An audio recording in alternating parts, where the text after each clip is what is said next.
যুক্তরাষ্ট্রের কৃষি খাদ্য উৎপাদন ও অন্যান্য শ্রম নির্ভর খাতে দীর্ঘদিনের কর্মী সংকট মোকাবেলায় বৈধ ওয়ার্ক ভিসা কর্মসূচি সম্প্রসারণের কথা বলেছেন homeland security secretary Mark Wayne Mullin. তবে তার এই মন্তব্য ঘিরে ট্রাম্পপন্থীদের একাংশের মধ্যে শুরু হয়েছে তীব্র বিতর্ক। পরে তিনি স্পষ্ট করেন, এটি অবৈধ অভিবাসীদের জন্য কোনো অ্যামনেস্টির প্রস্তাব নয়, বরং শ্রমিক সংকটে থাকা খাতগুলোতে বৈধভাবে বিদেশি কর্মী নিয়োগের বিষয়।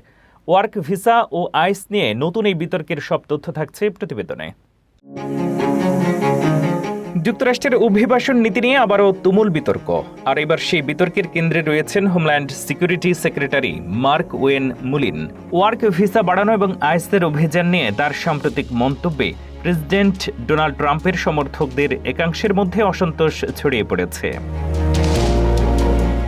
ন্যাশনাল গভর্নর্স অ্যাসোসিয়েশনের সামার মিটিংয়ে মুলিন বলেন, যুক্তরাষ্ট্রের কৃষি ও কৃষিভিত্তিক শিল্পে এখনও বড় ধরনের শ্রমিক সংকট রয়েছে।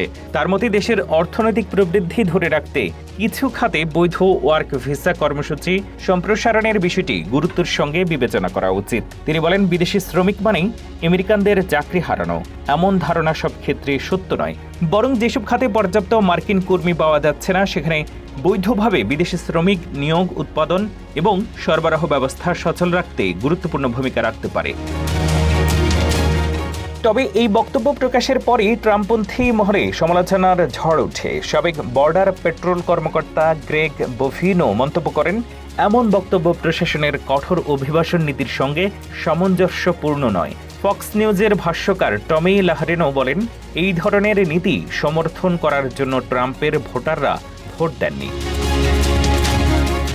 বিতর্ক বাড়তেই সামাজিক যোগাযোগ মাধ্যম এক্সে নিজের অবস্থান স্পষ্ট করেন মুলিন। তিনি জোর দিয়ে বলেন, অবৈধ অভিবাসীদের জন্য কোনো ধরনের অ্যামনেস্টি বা সাধারণ ক্ষমা দেওয়া হবে না। যুক্তরাষ্ট্রের যারা অবৈধভাবে অবস্থান করছেন তাদের আইনের আওতায় এনে আটক করা হবে এবং প্রয়োজনীয় আইনি প্রক্রিয়া শেষে নিজ দেশে ফেরত পাঠানো হবে। আইসের অভিযান নিয়েও গুরুত্বপূর্ণ বার্তা দেন তিনি। মুলিনের দাবি, সংস্থাটি এখন আর নির্বিচারে কর্মস্থল, ব্যবসা প্রতিষ্ঠান বা বড় স্টোরের পার্কিং এলাকায় অভিযান চালানোর কৌশল অনুসরণ করছে না, বরং গুরুতর অপরাধে অভিযুক্ত এবং জননিরাপত্তার জন্য হুমকি হিসেবে চিহ্নিত ব্যক্তিদের লক্ষ্য করে এই অভিযান পরিচালনা করা হচ্ছে। অঙ্গরাজ্যগুলোর সহযোগিতায় এই কার্যক্রম আরও জোরদার করা হবে বলেও জানান তিনি।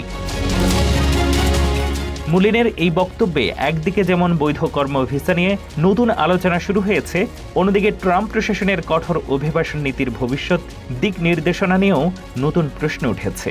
ফলে অভিবাসন ইস্যু যে আবারও মার্কিন রাজনীতির অন্যতম আলোচিত বিষয় হয়ে উঠেছে তাই বলা যায়।